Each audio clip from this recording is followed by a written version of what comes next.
Buenas noches, esperamos que lo estén pasando bien. A mí la charla entre las dos personas me ha parecido fantástica, con la presentación de Juan Carlos Girauta. El cóctel, ¿qué vamos a decir? Maravilloso. Un aplauso también, ¿no? O sea, vamos.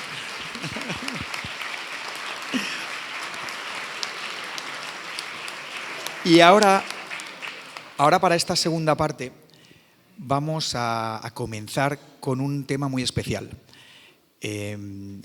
Algunas personas que estén aquí seguramente hayan tenido COVID o lo habrán padecido.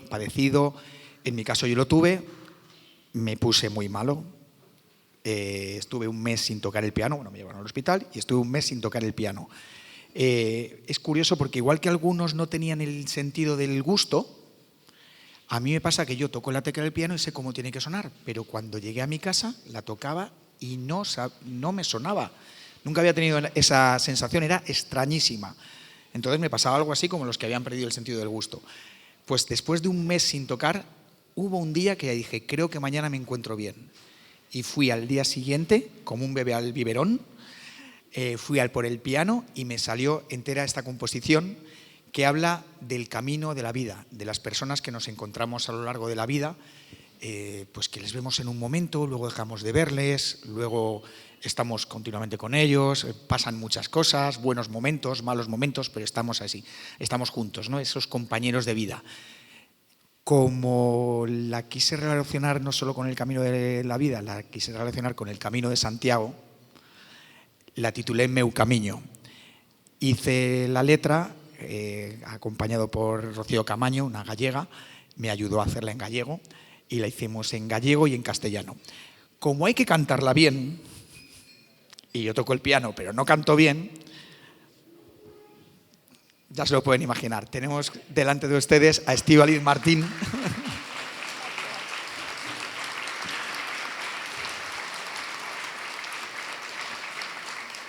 Fantástica soprano que vamos a interpretar juntos, Meu Camiño. Aunque antes creo que quieres decir unas palabras. Sí. Bueno, buenas noches a todos. Quiero decir que para mí encontrarme en este espacio con todos ustedes en este momento es una alegría. Me encuentro muy feliz de haber escuchado esta charla, de haber podido presenciar un diálogo con libertad, honestidad, inteligencia y a raíz de lo que ha dicho Juan Antonio en este momento, hay que celebrar los momentos de vida, porque él estuvo muy mal en el COVID y luego le salió esta auténtica maravilla que vamos a interpretar juntos. Pero yo, de verdad, llevo un día, estoy trabajando en el Teatro Real en este momento y estoy feliz de terminar mi día aquí y quiero brindar por este momento, por ti, ante todo, porque estás aquí, estás sano, estás con vida y haces estas maravillas de composiciones. Y por todos nosotros, por la vida. Quiero brindar por todo lo que hacemos y por estar vivos en el aquí y ahora, que la vida no es nada más que el presente y construir el futuro, aprendiendo del pasado. Con todos ustedes, aunque sea a capela en este momento, pero quiero brindar. Y allá que voy. Yo soy soprano y aquí voy.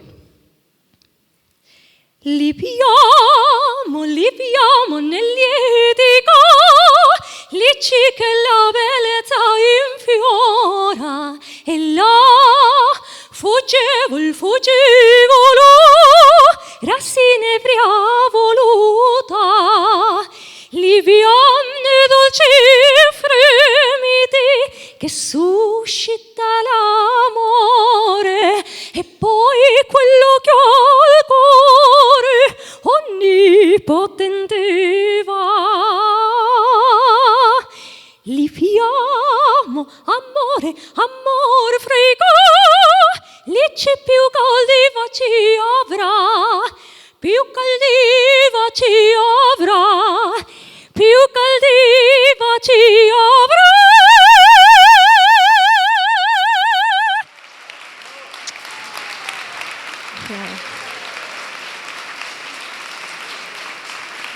Muchas gracias.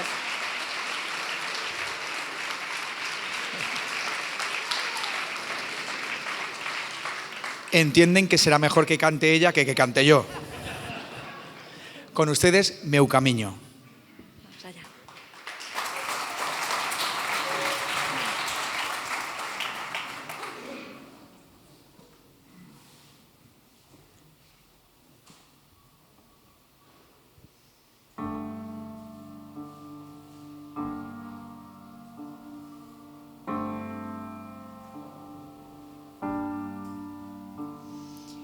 En cada paso camiño, en cada ollada o destino, en cada lento un amigo, lembrando de onde vimos.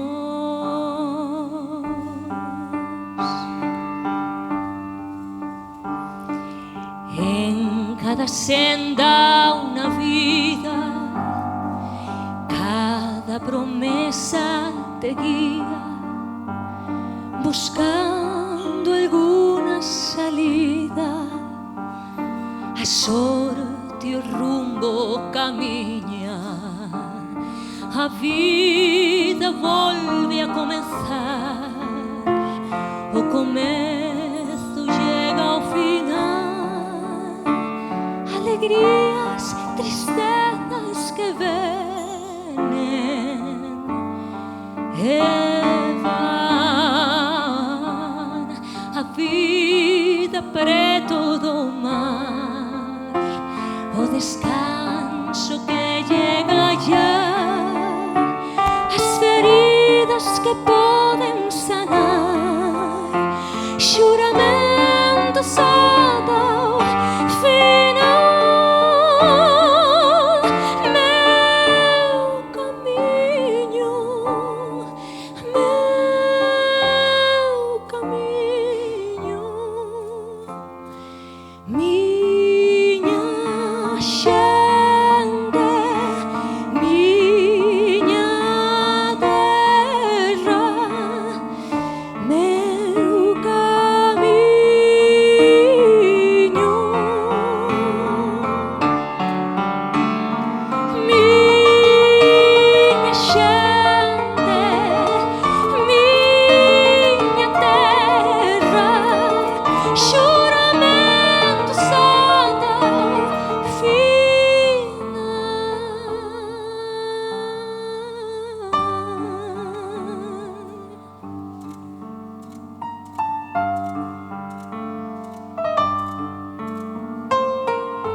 En cada paso camino, cada promesa o destino, en cada senda un amigo, recuerdos de onde venimos. La vida volve a comenzar, o comezo llega ao final. Alegrías, tristezas que vienen y van, la vida cerca del mar, el descanso que llega ya, las heridas que pueden sanar, juramentos ata o final.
Maestro Simarro, Estíbaliz Martín, muchísimas gracias.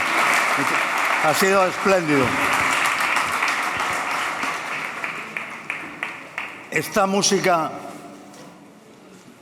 tan emocionante y tan profunda que nos habla del Camino de Santiago es la mejor introducción para la conversación que vamos a tener a continuación entre Monseñor González Montes y el profesor Orella. ¿Cuál es el tema de esta conversación? Que se va a celebrar con el mismo formato y en los mismos términos que el anterior. Es decir, que yo me voy a sentar y van a fluir las ideas y va a fluir el intercambio. Esta vez se trata del futuro de la cristiandad y Europa. Por eso digo que qué mejor que el Camino de Santiago, que es el símbolo del origen de Europa como proyecto cristiano. Europa y la cristiandad de algún modo son lo mismo, si entendemos que cristiandad se refiere a un ámbito territorial donde se da no solo una religión, sino una cultura. Y también distinguiríamos cristiandad de cristianismo en el sentido de que esa cultura lo impregna todo, ¿no? Por supuesto hay una religión de base y esa religión es el proyecto donde, ¿os acordáis que hablábamos antes de las dos coordenadas? Bueno, pues en ese eje es el eje judeo-cristiano. Desde la religión judía surge la redención, surge un redentor. Y estas palabras que estoy diciendo, que son tan evidentes para cualquier europeo de cualquier siglo desde hace 2000 años, si hoy las pronuncia alguien, será tildado de ultracatólico. No sé si se han dado cuenta de que ya no hay católicos, solo hay ultracatólicos. Sí, es cierto. Que es una forma de decir que quien recuerda la verdadera naturaleza y el verdadero origen de Europa, de nuestros valores, de nuestra cultura, del humanismo, de la filosofía, cómo la filosofía griega pasa a través del tamiz, la escolástica medieval, el humanismo del Renacimiento, pero luego también todos los avances de la revolución científica, que está llena de religiosos, una cosa que a veces no se recuerda. ¿Cuántos religiosos han contribuido al avance de la ciencia, ¿no? y de la revolución científica? Bien, han corrido los años, han pasado cosas, y esta es una sociedad que se desea, se quiere, no solo laica, se quiere atea, y se quiere algo más que atea, se quiere ateísta. Es decir, que cualquier recuerdo, cualquier mención a la realidad de nuestras raíces parece una especie de provocación. Bueno, es otra de las cosas que nos tendremos que sacudir, porque uno, crea o no crea, está dentro de la cosmovisión judeo-cristiana y greco-latina. Si antes nos hemos dedicado más a la greco-latina en la medida que se trataba de filosofía, ahora vamos a la judeocristiana, a la cristiana, que es la que construye Europa en concreto, de la mano de Monseñor y del profesor Orella, a los que espero aquí y pido un aplauso para ellos.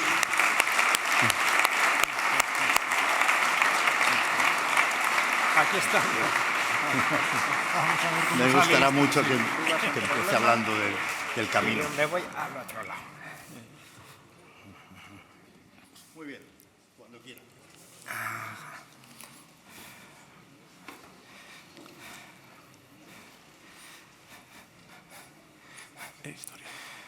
Bueno, pues como muy bien nos han lanzado ya el balón de inicio, el Camino de Santiago yo creo que tiene muchos perfiles para poder ver. ¿En qué sentido? Es el cordón umbilical que nos une con el resto de Europa. Es el cordón umbilical que marca precisamente un poco toda esa identidad cristiana. O Monseñor pues igual nos puede hablar de muchos de esos procesos de lo del camino de la JMJ y de algunos de los papas que tuvieron un mensaje para ese proceso de reevangelización. Pero hacer también un poco desde mi experiencia, que muchas veces se olvida. Como navarro y que pasa además el Camino de Santiago un poco por mi tierra, es también un poco el románico que podemos decir modela, podemos decir la fe de una manera, podemos decir distinta a la de las demás. ¿En qué sentido? Cuando hablamos del cristianismo, rápidamente, con toda lógica, nos vemos en esa apoteosis del triunfo que son las catedrales góticas, Burgos, León, etcétera, ¿no? Pero muchas veces el románico, podemos decir más pobretón, es precisamente el románico rocoso que permite la fe, que une en un momento muy delicado, en un momento en el cual muchas veces nos olvidamos, como bien se ha dicho previamente, anteriormente, Europa, si le quitamos el cristianismo, ¿qué es? Europa es una zona geográfica que es una península del continente asiático. Lo que le da su propia personalidad, lo que le da su alma, lo que le da su identidad, precisamente su raíz cristiana, su evolución cristiana, su personalidad cristiana en todos los aspectos. Y muchas veces nos olvidamos de un aspecto para tener sentido de orgullo un poco como españoles. Si nos vamos al otro arco del Mediterráneo, los sirios, los libaneses, los egipcios, hasta ese momento, hasta el siglo V, VII, tienen una historia muy similar a nosotros. Son pueblos muy mestizados con romanos, con griegos, tienen la misma herencia. Ahora son pueblos que están perteneciendo al mundo islámico, un mundo completamente diferente, con sus comunidades cristianas muy minoritarias. Nosotros somos los que decidimos en un momento de la historia que no queríamos eso, y nuestros ancestros lucharon por su libertad y lucharon por su fe y construyeron un mundo distinto. O sea, si nosotros estamos aquí y podemos decir que somos europeos, es porque somos cristianos. Y somos cristianos porque nuestros ancestros decidieron optar a través, por desgracia, de la lucha por mantener su fe, mantener su identidad y, por lo tanto, bueno, pues intentar construir una historia marcada por su fe y a través de ahí también por una cultura. Entonces, no es solo un peregrinaje, que cada uno lo puede hacer en el presente, en ese camino de descubrimiento, sino también, podemos decir, es una lealtad a una fe que viene forjada por generaciones, que viene forjada un poco desde la fe, y ese camino no es solo, podemos decir, ese camino de Santiago, sino es ese cordón umbilical que nos unía universalmente a lo que era la cristiandad del momento, que era la europea. Otra cuestión es que ese mundo fronterizo luego se transformase casi en esa Roma cristiana y, por lo tanto, esa cristiandad sea luego esa hispanidad, y por eso la Iglesia Católica en un 44% reza en español, que eso ya sería otro tema completamente un poco diferente, ¿no? Pero quería un poco señalar un poco ese nombre, y como queremos que sea el diálogo más fluido, yo me voy a callar para que Monseñor rápidamente diga, bueno, voy a lanzar mi carga de profundidad y vamos a ir entrando temas, porque yo como historiador voy a ir lanzando un poco algunos puntos y van a ver, y así. Monseñor, ¿qué le parece el Camino de Santiago? Me parece muy buena entrada. Y vamos a continuar reflexionando por ese camino. Yo quiero comenzar diciendo que en Europa el cristianismo no se impuso por las armas. Este fantasma tiene que desaparecer de la mente de un ciudadano que sea honrado con los datos de la historia y respete la conciencia religiosa. Por tanto, es un dato de importancia decisiva. La evangelización de Europa fue un proceso largo, muy largo. Y se puede decir que el Camino de Santiago nace justo cuando se está culminando el proceso de evangelización de Europa. Cuando Cirilo y Metodio, los santos hermanos que evangelizan Centro Europa y llegan hasta la Rus de Kiev. Realmente han culminado una obra compleja, además, y difícil, con el padrinazgo del Papa de Roma, que es el que les ampara, no los bizantinos, como cabía esperar, el cristianismo bizantino. Aunque luego ya sabemos que el rey Vladimir de Kiev se quedó fascinado por la liturgia bizantina, hoy diríamos por el mundo ortodoxo, y realmente optó, a través de la ritualidad litúrgica, por la confesionalidad bizantina oriental. Pero los dos hermanos, uno acabó siendo un santo muy significado porque realmente era el intelectual, murió más joven, Cirilo, y además hizo posible la escritura que llamamos cirílica. Ahí hasta en esa escritura se expresaba Lenin, no le quedaba otro remedio porque es una creación eclesiástica. Hizo posible ciertamente una evangelización que al tiempo, digamos, abría camino a toda una cultura cristiana oriental que ha reivindicado modernamente de una manera singular el Papa San Juan Pablo II al decir: Europa tiene dos pulmones y tiene que respirar con los dos. Por tanto, él, que era hijo, como dijo de sí mismo en Santiago de Compostela, hijo de una nación eslava, era al mismo tiempo hijo bautizado en una iglesia latina.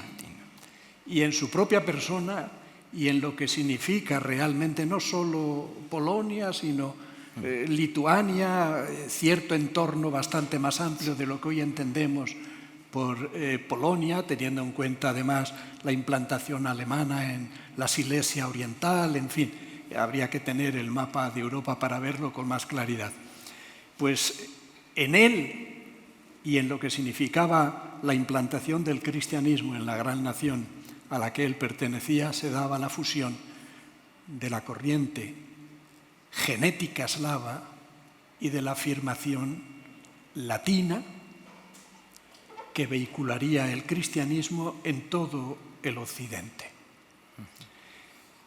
Hacia el siglo IX, siglo X está concluida este proceso, aunque naturalmente se llega a los países escandinavos y eso se tardó no mucho más, pero en fin, ahí están los grandes obispos evangelizadores de los países escandinavos.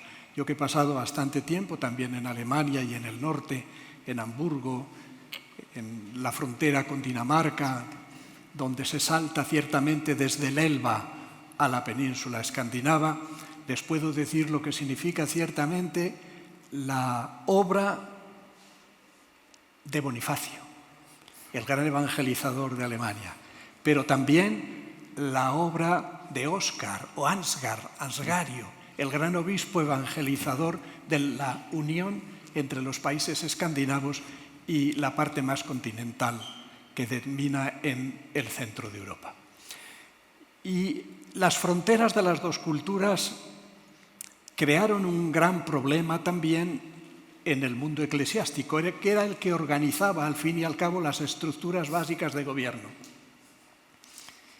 ¿Y por qué?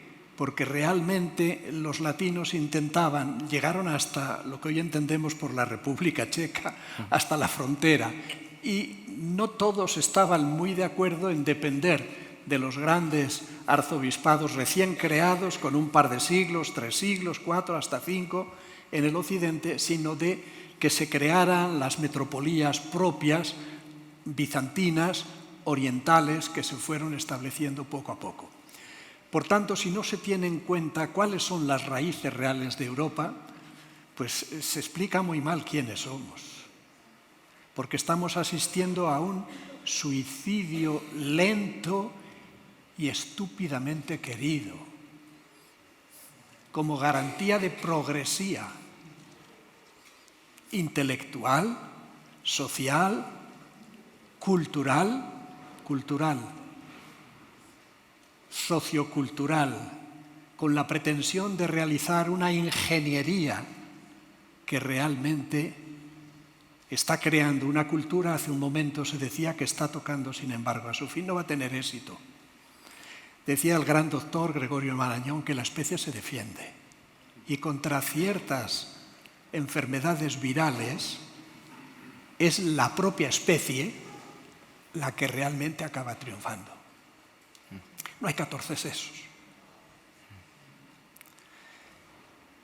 Claro, lo dice un obispo. Espero que no me apedreen cuando se enteren que lo ha dicho, pero realmente es una realidad. Es una realidad tan evidente. Escucharon al primer ministro de ascendencia india, británico, que no ha tenido tanto éxito en la obra que intentó llevar a cabo. Dice, un hombre es un hombre y una mujer es una mujer. Bueno, pues bien, pero lo decía asombrado del proceso en el que se ha embarcado ciertamente Europa y Norteamérica, el Occidente. Y disentir es la herejía contemporánea. Además, la Inquisición es implacable, ¿eh? Y aquí no hay documentación como hay en la Inquisición histórica. Sencillamente se le aplica la normativa y se termina. Por tanto, el cristianismo está en el origen de nuestra identidad. Y el Papa San Juan Pablo II defendió con uñas y dientes que se mencionara en la Constitución de 2004, una Constitución para Europa, la Constitución Europea, que no pudo ser porque en 2 países fracasó, en los Países Bajos y en Francia. Pero bueno, el Tratado de Lisboa en 2007 recogió lo fundamental por lo que atañe a lo que estamos debatiendo. El que se nombrara, de hecho, a la Iglesia Católica y a las otras confesiones y se tuviera en consideración su condición de interlocutores de las instituciones europeas. Esto es importante. Yo he estado 15 años como representante de los obispos españoles, elegido por ellos, delegado para la Comisión de Bruselas. Por tanto, he ido y he venido a lo largo de estos 15 años muchas veces. Y he escuchado a los líderes europeos, a los que han presidido la Comisión, a los parlamentarios, naturalmente a los miembros de la Comisión, según el tipo de cosa que se trataba. Hemos tenido trato con los parlamentarios, les hemos invitado, los 27 obispos de Comecé, para tener ciertamente un debate juntos, escucharnos mutuamente, porque nuestro interés como obispos católicos era seguir, y en eso estamos, seguir el proceso que está estableciendo el nuevo orden jurídico en Europa y ver qué repercusión tiene ciertamente no solo para la conciencia cristiana, sino para la propia traducción de la cultura cristiana en las realidades sociales, no solo en las personas, en las instituciones que tanta importancia tienen para configurar la mente y el corazón de las personas. Por tanto, esas raíces determinan de tal manera nuestra identidad que Europa ha caído en esta terrible contradicción. Querer vivir hoy de los valores cristianos secularizados y que solo se sostienen en sus raíces cristianas. Si los desarraigamos esos valores, ¿cómo se fundamentan? ¿Por qué tengo yo que amar al prójimo? ¿Por qué? ¿Quién me lo impone? Porque es mejor el amor agápico que el egoísmo bien controlado y que de hecho mueve a la gente como la mueve. Porque todo el mundo pretende reafirmar sus propios derechos. Hay derechos para todo, obligaciones muy pocas. Pero este es el problema. ¿Quién dirime el fundamento del egoísmo y del amor? De la caridad. Pero de la caridad no de la caridad solo limosnera. La caritas, en teología, decimos la gente del gremio, es el amor mismo de Dios. Por eso llega a decir San Pablo de esa manera tan impactante, dice: si yo soy muy generoso, tanto que reparto todos mis bienes a los pobres, y soy muy capaz hasta de lanzar mi cuerpo al fuego, si no tengo caridad, no soy nada. ¿Pero de qué caridad está hablando? Está hablando de la caridad divina, que es la que redime y salva, de la virtud teologal. Esto es lo que nos ocurre en Europa, y aquí me quedo. Estamos en contra de nuestros propios valores, afianzando una cultura que, como acaba de decir don Juan Carlos, es ciertamente no solo atea, agnóstica, porque hoy no hay un ateísmo beligerante. ¿Qué pretende el movimiento del laicismo europeo? Laicistas por Europa. ¿Qué pretende?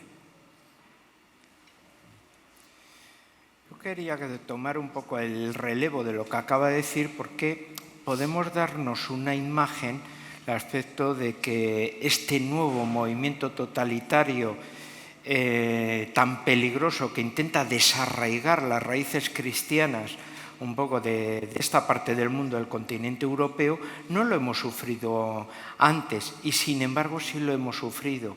O sea, hay que tener en cuenta que desde el siglo XIX, porque Monseñor ha unido muy bien la idea conmigo un poco de las raíces para poder entender el momento de crisis y de lucha que vivimos, hay que saber de dónde venimos y por lo tanto cuáles son esas raíces propias. Hay que tener en cuenta también en nuestro proceso también de madurez el ejemplo que nos han dado también nuestros ancestros, ¿no? En el sentido de cuando han creído verdaderamente que podían, casi como el primer Adán, abandonar plenamente la distancia con Dios y crear un paraíso sin Dios. Me refiero a los movimientos totalitarios. Incluso cuando Marx, que muchas veces no lo citan, en 1848, Marx ya saca el manifiesto comunista frente al momento de injusticia social que significa el capitalismo, olvidándose que en ese mismo año, en Maguncia, Monseñor Ketteler está fundando el primer sindicato de trabajadores obreros católicos, o sea, algo local. El uno saca un folleto, el otro está sacando el primer gremio de trabajadores. Lo que pasa es que la Iglesia siempre responde después de que una experiencia práctica ha tenido resultado, es cuando el Papa lo convierte en una medida universal, será la Rerum Novarum. Todo el mundo dice, es que llegó tarde. No, es que ha llegado ya cuando la medicina está aprobada y por lo tanto ya saben que va a tener ya un éxito. Como el Concilio de Trento aplica las reformas que se habían realizado previamente, por ejemplo, ya en los reinos de los reyes católicos previamente. O sea, podemos decir, son medidas posteriores a cuando se han procedido a niveles locales. Pero sobre todo me quiero unir a un aspecto para lanzarle un poco una idea que yo creo que Monseñor nos puede instruir muy bien. ¿Cuál es? Con el tema de los movimientos totalitarios, la creación aparente de un nuevo paraíso, eliminando una parte de la sociedad para recrear una falsa felicidad a los que quedasen vivos, hablemos del nazismo o hablemos del comunismo, me da lo mismo el movimiento totalitario en el cual nos queremos centrar, se va a dar precisamente también un aspecto, y es que, por supuesto, la Iglesia Católica se va a convertir casi en el único reducto de defensa de la dignidad humana y de sentido, pero va a haber un ecumenismo también martirial y de cárcel de cristianos evangélicos, de cristianos ortodoxos, de cristianos católicos que se van a encontrar allí, y que cuando se funde las raíces de esa comunidad económica europea inicial, con un Adenauer, con un De Gasperi, etcétera, los restos, los náufragos de aquel mundo que se refugian aquí, en Madrid el conde Potosky, Marosi, etcétera, aquellos representantes diplomáticos de aquel mundo en ruinas, son lo que pretenden que esa parte de Europa reúna un poco ese mundo de libertad, ese mundo de fe, pero no solo exclusivamente católico, sino podemos decir en esa unidad partida podemos decir por nosotros, ese mundo cristiano evangélico, ese mundo cristiano católico, ese mundo cristiano ortodoxo, que los tres están sufriendo de la misma manera un poco esos procesos totalitarios y los tres se encuentran, podemos decir, viviendo también esas represiones y por lo tanto también hermanándose y encontrándose en el dolor y en el sacrificio. Bueno, pues curiosamente un hermanaje y un diálogo y un encuentro, ¿no? También un poco en ese pos también de la libertad, que eso ayuda en el momento actual, muchas veces cuando nos intentan dividir, a que las personas creyentes podamos encontrar, podemos decir un poco, esa hermandad, porque me niego a hablar, podemos decir, de amistad, para hacer frente al nuevo totalitarismo un poco que quiere desarraigar, pero no solo las raíces católicas, sino todo lo que es el tronco cristiano verdaderamente un poco de nuestro continente. Yo sé que Monseñor ha sido un gran estudioso precisamente del tema martirial y ecuménico, un poco eso, y por lo tanto por eso había lanzado la idea para que él entrase un poco en profundidad un poco allí, si me permite. Es complejo, pero estoy leyendo, acabo de terminar un libro de una periodista italiana que entrevistó en su día a Alejo II, el patriarca de Moscú, donde he visto, además recoge las cifras proporcionadas por el patriarcado de Moscú, de tipo martirial que asustan. Realmente la represión de la religión en la persecución de los años 30 en España y la rusa son muy parecidas, pero las dimensiones, claro, Rusia es inmensa. Las dimensiones de la represión rusa realmente dejan a uno sin habla. Es decir, el asesinato programado masivo de los obispos ortodoxos, la supresión de los sacerdotes, los encarcelamientos, es una cosa terrible, las torturas. Hay que repasar esa reciente historia que es fruto de una concepción laica del paraíso. Esta es la realidad. Para ver cómo se ha hecho realidad ya en la historia de Europa, que tiene a cuestas 2 terribles guerras mundiales y un montón de guerras civiles. Pero las 2 guerras mundiales del siglo XX, el siglo de los derechos humanos, el siglo de las libertades, el siglo en el que el sentido social de la vida ha hecho posible que incluso corrientes muy distintas políticas terminen convergiendo en una ordenación de la sociedad bastante socialdemócrata, por ejemplo. Es un siglo que tiene a cuestas, sin embargo, esas 2 guerras como un piano encima. La primera guerra, que fue crudelísima. Los obispos de la Comisión Europea de la COMECE, el año 17 hicimos una peregrinación a los grandes cementerios.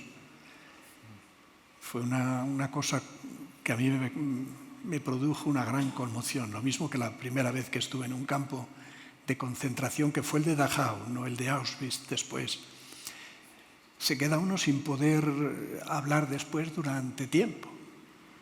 ¿Cómo es posible que haya sucedido algo así? Y digo, se ha hecho en la historia reciente de Europa realidad aquello de Dostoyevsky que todo el mundo sabe.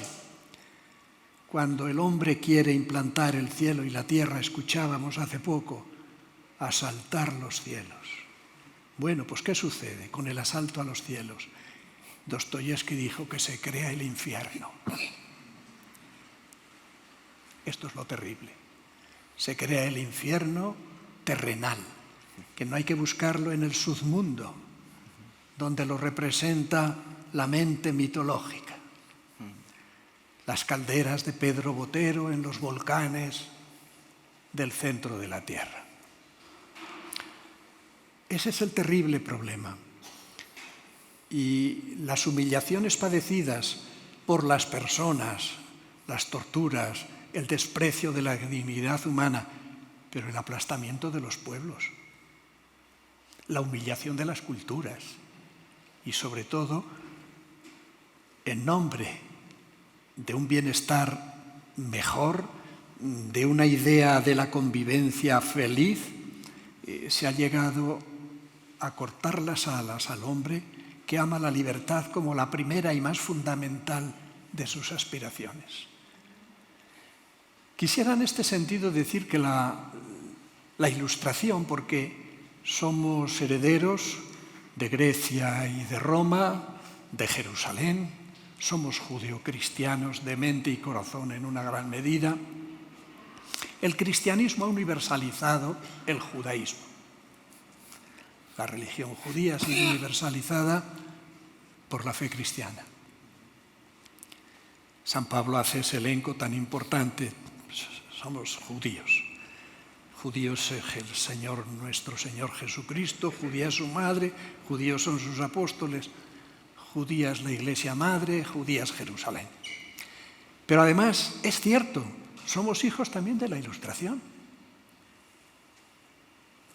Y la Ilustración es ambigua, es decir, tiene dimensiones prodigiosas de emancipación que representan una etapa nueva del espíritu europeo y al mismo tiempo arrastra todos los tics totalitarios simbolizados en la guillotina al final. Pero hizo dos separaciones, solo se menciona una, que es la que tiene casi todo el mundo en la mente, la separación de la Iglesia y del Estado, la quiebra de la cristiandad. Sí, separó la Iglesia del Estado y el Estado de la Iglesia, pero siga usted, ¿qué hizo más? Separó el Estado de la sociedad. La sociedad es el ámbito pleno de la libertad y ahí está la religión. Y usted no me puede obligar a quitar el crucifijo, ni a que lo lleve en la solapa. Es la sociedad la que decide su propia confesión de fe, su propia cosmovisión. No puede imponerla el Estado. El Estado no puede ocupar la sociedad. Toda tentación totalitaria termina por recortar las libertades y, en definitiva, por angostar la vida humana.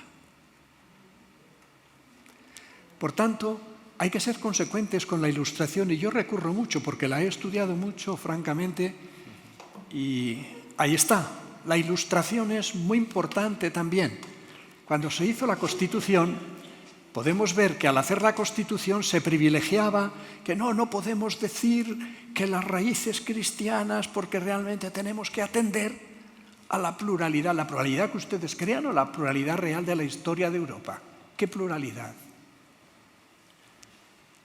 El Islam está ahí, sí, el Islam está ahí, pero Europa ha puesto coto al Islam. Si no, hoy seríamos todos musulmanes. La batalla de las Navas de Tolosa no fue cualquier cosa, fue determinante para la historia de Europa. Y la batalla de Lepanto contuvo a los otomanos para siempre, porque poco a poco llegaron a la panza centroeuropea, a Varsovia, a Viena, ahí está. Por tanto, sí, el Islam es parte, pero ahí está el conflicto cristianismo-islam, que no es un conflicto cualquiera. España quiso ser cristiana, los reinos, digamos ahora. La idea hispánica está mucho antes, es una realidad en la época visigótica, que es cuando se configura. Pero los reinos cristianos aunaron esfuerzos y hablaron de España. Todos. Porque en realidad, como dijo el gran historiador de nuestra Edad Media, ahí están las cosas así claras. Sánchez Albornoz dice, la división es Castilla de un lado con todo el occidente, incrustando los reinos que fueron surgiendo en una realidad única al final. El hecho de la batalla del Salado hizo posible el término de los benimerines, si no, pues la invasión se hubiera repetido. Pero es que Fernando III el Santo cortó el paso al descenso de Aragón y Murcia supuso la frontera entre los dos reinos en el sur. Y decía Sánchez Albornoz, hay un occidente y hay una zona oriental. Castilla y Aragón fueron las que dieron la articulación, las realidades políticas que dieron articulación, sin embargo, a una idea común participada por los reinos cristianos, que son los que realmente hicieron posible que el Islam no se hiciera con la península. El día que se tomó Granada, en fases distintas, porque ya solo quedó lo que quedó, el reino nazarí y la división entre Boabdil y el Zagal. Sabemos cómo mantuvo unas ciudades en un lado y Granada en otro, y casi la guerra civil entre ellas. Entre el tío y el sobrino se repartieron lo que quedaba. Pero realmente la toma de Granada, es decir, la capitulación de Santa Fe, supuso no solo que tocaran las campanas de las iglesias de los reinos de la península, sino de toda Europa. Es un proyecto. Naturalmente, hoy no estamos para cristiandades, que quede claro, porque alguno me puede malinterpretar. Está todo secularizado. Estamos reducidos ¿a qué? A comunidades testimoniales, al arrojo de la libertad que tengamos para evangelizar. En libertad. Pero me van a prohibir proponer el cristianismo como la cosmovisión más adecuada al ser humano, que trae la liberación y trae realmente el esponjamiento del espíritu. Bueno, pues adelante, en eso hemos basado lo de los martirios. Entonces el martirio, y con esto termino, el martirio ha unido a los cristianos. Ahí empezábamos y ahí terminamos. De Oriente y de Occidente, es decir, los mártires de la Revolución Soviética, los mártires del nazismo, los mártires del comunismo, los mártires de las revoluciones rojas, aunan la fe cristiana. Y la teología dice que en ellos, en su fe, alcanza a recomponerse la unidad visible de la Iglesia, porque han alcanzado la meta de la fe, que es la configuración plena con nuestro Señor Jesucristo. Nosotros no tenemos por líder un guerrillero, sino un mártir crucificado. Y en su sangre hemos sido redimidos. Los mártires nos unen y su sangre no se ha vertido en vano. ¿Por qué se silencian los mártires en España? ¿Encuentran muchas crónicas al respecto? ¿Por qué ese punto negro de nuestra reciente historia está deliberadamente tan oscurecido y silenciado? ¿Por qué se quiere, en definitiva, acabar con ese capítulo tan importante? Se le aplica el nombre de genocidio rápidamente a cualquier cosa. Los mártires y el ecumenismo es muy importante. Y bueno, como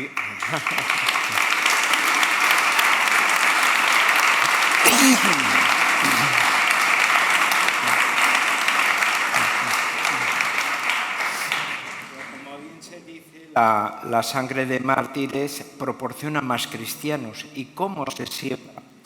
Pues habitualmente la Iglesia, a través de la historia, siempre ha sembrado a través de la educación, a través de la cultura, a través del testimonio, o sea, a través del ejemplo. O sea, nuevamente ser apóstoles en cada momento. Si nosotros salimos a nuestras calles aquí mismo, podemos ver un sinfín en este aspecto, bueno, pues de órdenes religiosas, bueno, pues que se han donado en todo tipo de aspectos que la sociedad ha necesitado, a nivel sanitario, a nivel social, a nivel católico. Podemos decir el perfil humano que la sociedad ha necesitado en un momento determinado ante la dureza de la vida, la Iglesia ha respondido en un momento a través, habitualmente, bueno, pues de una orden religiosa, ¿no? Muchas veces tenemos igual un hiperávit de órdenes religiosas, por ejemplo, francesas, debido a las expulsiones que se sufrieron posteriormente, por ejemplo, a finales del siglo XIX, en la época de la República Francesa, ¿no? Y recalaron precisamente en España, ¿no? Un poco en ese ámbito. Yo quiero también un poco remarcar en ese sentido que incluso desde la Edad Media siempre la Iglesia ha sido podemos decir, ese hogar natural de la cultura, ese hogar transmisor, y por tanto todo lo que hoy gozamos siempre se ha ido un poco por ese lado y nunca ha perdido, se puede decir, su vocación desde la Edad Media, que muchas veces lo tenemos interpretada como una época oscura y es una época de 5 siglos, lógicamente, con todo tipo de variantes. Hemos visto muchos de esos ejemplos que son verdaderos ejemplos de entrega, de evangelio y podemos decir de pioneros de una evangelización que responden casi a la primera generación de los apóstoles, sino también, podemos decir, a esa recuperación de la sociedad. O sea, la ingeniería social los pretende sencillamente un poco demostrar de que estamos en un movimiento determinado. Habitualmente ellos creen, por su racionalismo extremo, que la particularidad que tienen es que, bueno, esto es intocable, es una luz que va a sepultar a las personas creyentes y esto no tiene, podemos decir, contrarrespuesta. Bueno, hemos sufrido muchas tormentas y después de la tormenta, igual que se dice que la vida siempre se abre camino en primavera y es imposible pararla, el cristianismo brota precisamente el mismo perfil sobrenatural de la persona de la misma manera. Tenemos una primavera normal que también brota, como brotó en los momentos más duros del comunismo, también en esas sociedades de la Europa oriental, y brotó en muchos aspectos. Por eso quería un poco preguntar si el campo de batalla actual, entre comillas, que es el campo de la cultura, el campo de la educación, pues se está dando también un poco esa medida debido un poco también a su postura un poco como Monseñor y que ha estado un poco en esa representatividad. Yo lo digo porque ambos somos profesores universitarios, él también es un hombre de autoridad y docente de universidad, yo lo soy en este momento. Y en ese sentido, bueno, estamos como en una primera línea un poco en ese ámbito, ¿no? Precisamente, o sea, la sociedad civil, como ha dicho, es la que verdaderamente, en patrimonio de su libertad, es la que puede cambiar la sociedad. O sea, ese héroe anónimo forjado en comunidad, en familia, para poder transformar la sociedad. Claro, y la educación y la cultura es la que siembra, ayuda, fomenta, por lo tanto, madura el fruto para poder desarrollar un poco esa batalla. Anteriormente era, en el siglo XIX, un poco, a ver, aquí igual gracias. Bueno, esto debe ser ya que los de la ingeniería social empiezan aquí a boicotear el acto ya. Entonces, y me siento importante porque me han boicoteado a mí, no a Monseñor, ¿eh? Así. Bueno, pero me refería esencialmente como, bueno, antes eran las órdenes religiosas, pero ahora, por ejemplo, los colegios, las fundaciones universitarias que están saliendo son también motivos de laicos. O sea, porque muchas veces algunos decían, bueno, la Iglesia, claro, eran los obispos, los eclesiásticos, de una porra, la Iglesia somos todos. O sea, se lleve alzacuellos o no se lleve alzacuellos, todos somos Iglesia. Porque claramente los obispos y los sacerdotes nacen en una familia. Si no existiéramos los seglares, no habría sacerdotes. O sea, todos formamos la misma familia, no somos dos entes distintos. Todos conformamos, podemos decir, esa sociedad, los unos con una vocación y una gracia especial. Eso es cierto. Pero podemos decir que salen, podemos decir, como fruto natural precisamente un poco de esa formación. Entonces, en ese sentido, y cuando hemos visto, por ejemplo, voy a poner un ejemplo por mi cuestión de polonista, ¿no? Cuando hay un ejemplo histórico, por ejemplo, los polacos se evangelizan en el 866, el milenio de 1966, el cardenal Wyszynski decide hacer toda una novena de 9 años de reevangelización del pueblo. Cuando termina esa reevangelización de 9 años es cuando va a surgir todo el movimiento social de solidarizarnos. Un sindicato clandestino que reúne 10 millones de miembros en una nación de 38 millones de personas. O sea, hasta los comunistas estaban afiliados al sindicato Solidaridad. Por la mañana eran comunistas, por la tarde eran opositores al régimen que ellos servían un poco en aquel momento. Y era una labor cultural, era una labor que se estaba desarrollando en clandestinidad a nivel de la sociedad. Los colegios se están también moviendo y si preguntamos a los jóvenes que están allí, muchos, ¿por qué tienen una opinión de rebeldía? ¿Por qué tienen una opinión, podemos decir, de construir una sociedad diferente al totalitarismo woke? Rápidamente nos dirían, yo me formé en tal colegio, a mí me marcó este profesor, etcétera, ¿no? Entonces, claramente un poco eso. Yo sí quería preguntarle, precisamente en este aspecto, por ser también profesor de la universidad, el papel importante de la cultura y de la educación como ese campo de batalla principal en el cual nosotros nos estamos jugando nuestra libertad en una especie de nuevas Navas de Tolosa o de Lepanto o de otro tipo de batalla que pudiéramos dar, ¿no? No sé si se oye, ¿verdad? Sí.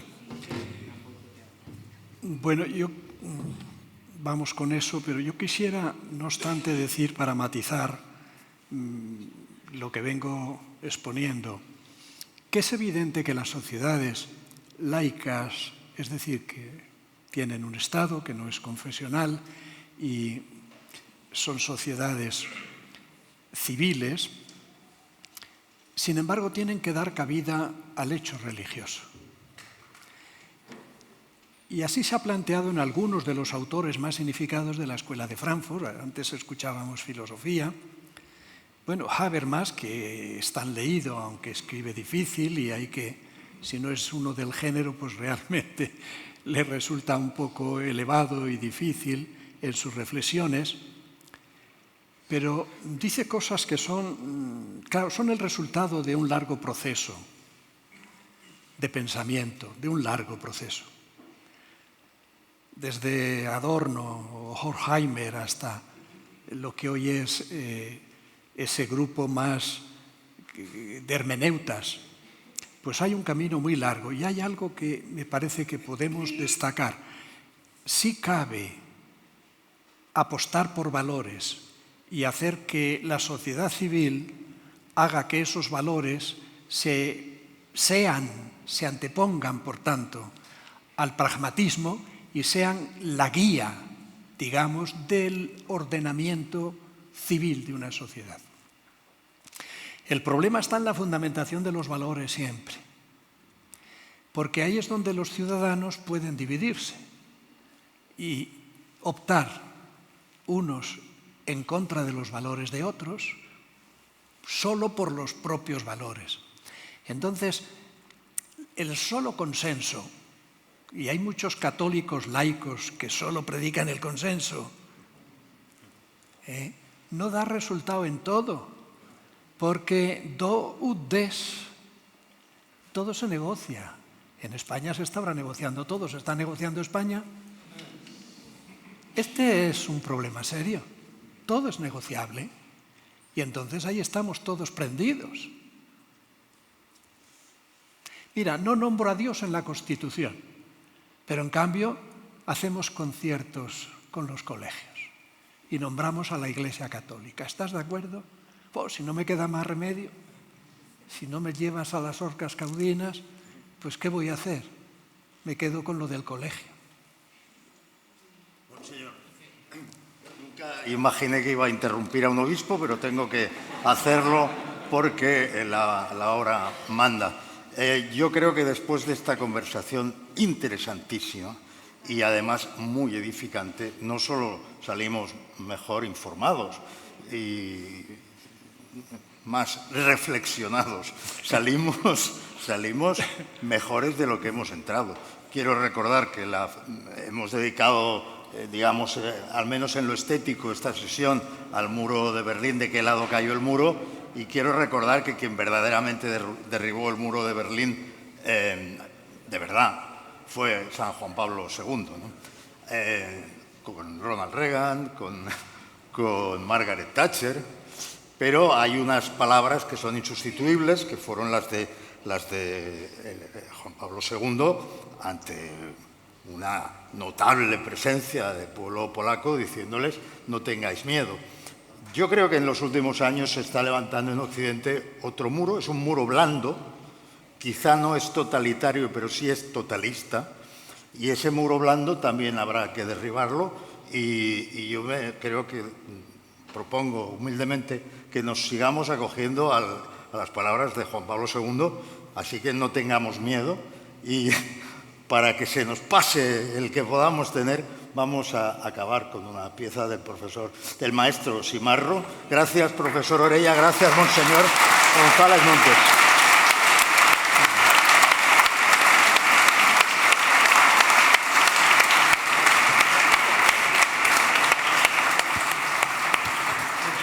Impresionante, monseñor.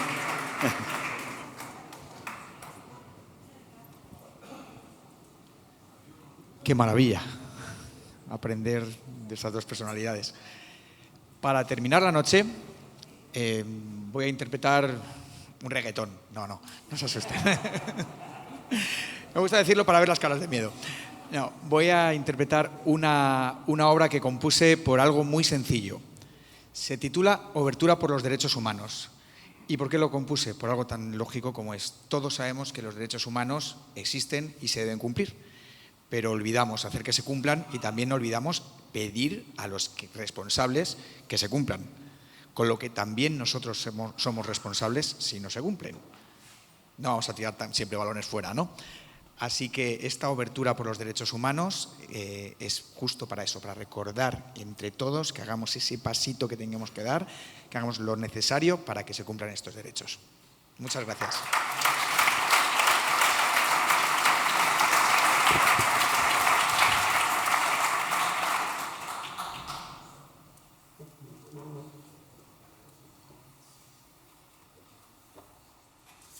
¿Ya puestos? A ver, sí, ya puestos, no es por hacer publicidad ni nada, pero es que estoy pensando, esta obra la compuse con orquesta sinfónica y coro. Imagínense, además con coro de niños comienza.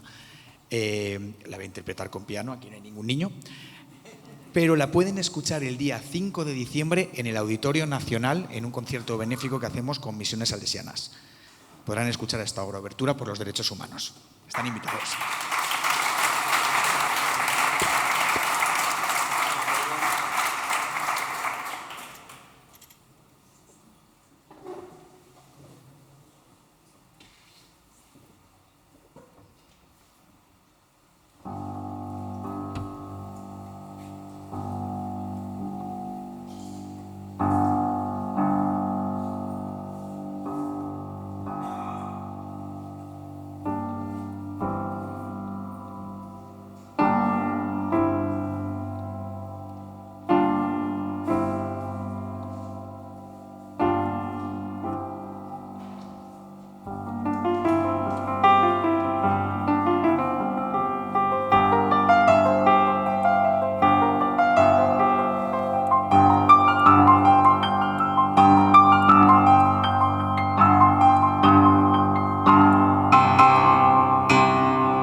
Gracias, Juan Antonio.